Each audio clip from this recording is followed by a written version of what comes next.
When I think of Final Fantasy VII Remake, I think of its announcement at E3 2015. I remember watching it at my desk, becoming increasingly enraptured as it became evident the trailer was for a Final Fantasy VII Remake. It was a big day. But as you'll see in this video, it wasn't just me. Everyone at Sony's press conference lost their minds.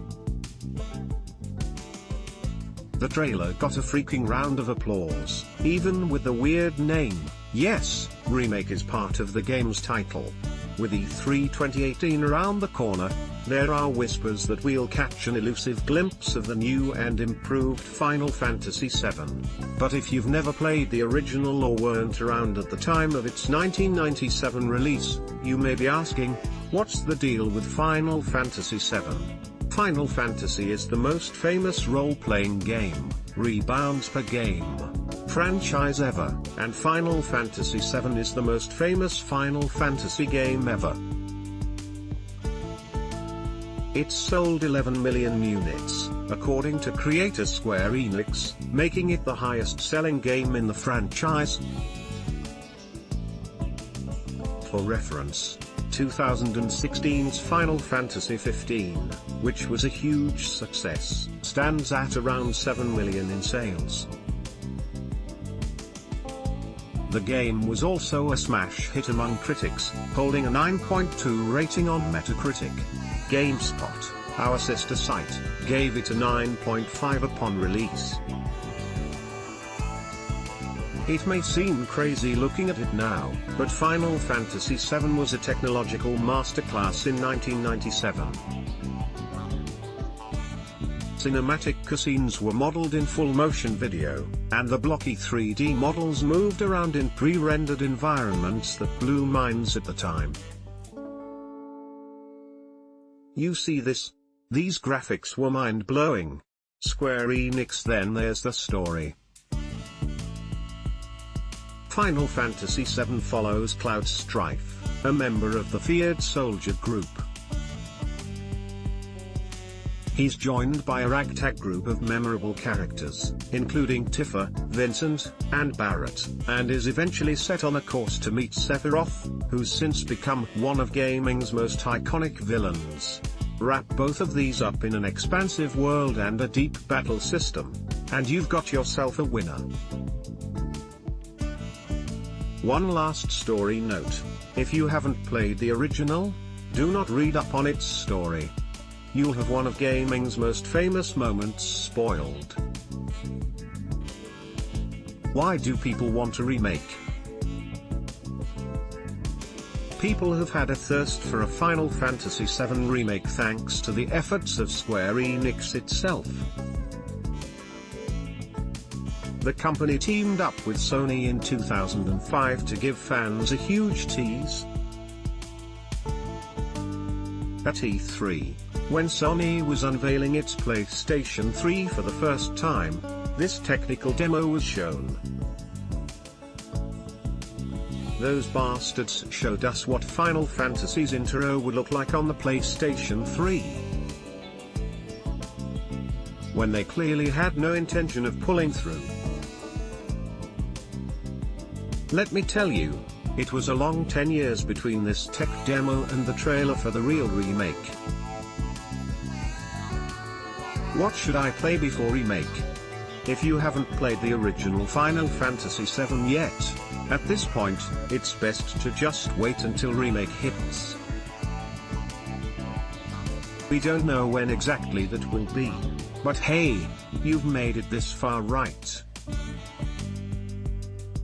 Although there are a bunch of other Final Fantasy VII spin-offs out there. These include Crisis Core, Final Fantasy VII, Dirge of Cerberus, Final Fantasy VII, as well as a film, Final Fantasy VII, Advent Children. You can skip almost all of these. Dirge of Cerberus is a game set after the original, and it follows Vincent, one of the two secret characters in Final Fantasy VII. Advent Children is cool, as far as video game movies go, but it's also set after the original game, so it won't make much sense. That said, Crisis Core, Final Fantasy VII was a great game. It's a prequel, following Zack Fair, who was Cloud's mentor in Soldier. Playing it won't spoil much of Final Fantasy VII's story, so it's absolutely worth doing. The downside? It's only available on PSP, so you'll need one of those lying around. Crisis Core, Final Fantasy VII was great, but it's only playable on PSP. Other Final Fantasy VII spin-off titles aren't worth fussing over. Square Enix, what do we know about Final Fantasy VII Remake? Not heaps. And what we do know just begs more questions. First and foremost, we know the remake will be drastically different to the original.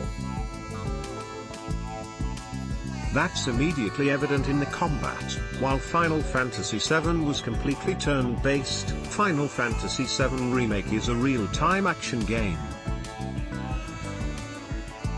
In an interview with Japanese magazine Famitsu translated by Gematsu, director Tetsuya Nomura said the game wouldn't be quite as real-time as Kingdom Hearts.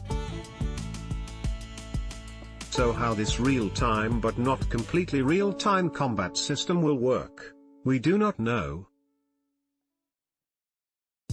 You can, however, see a snippet of it below. At last word, the game is to be released in multiple installments, each of which will be the size of Final Fantasy XIII, according to producer Yoshinori Kitase. Kitase, in the same interview, said the game the company's creating is just too big to play in one installment. How long a gap will be left between each installment, we do not know. It sounds like the team is recreating the hell out of this game, as Nomura and Kitase, in the few interviews they've done, make reference to the immense scale of the game. Another clear theme, the duo aren't interested in a straight remake. The changes they're making aren't just to the combat, or to the vastness of the world, but to the story as well. I don't want the remake to end as something solely nostalgic. I want to get the fans of the original version excited, Kitase said to Dengaki. Again translated by Gematsu. We'll be making adjustments to the story with this thought in mind. Nomura added to this, enigmatically saying, I hope that fans of the original can be surprised once again. Now playing, watch this, what's new in Kingdom Hearts 3 blockchain decoded, CNET looks at the tech powering Bitcoin, and soon, too, a myriad of services that will change your life. Follow the money, this is how digital cash is changing the way we save, shop and work.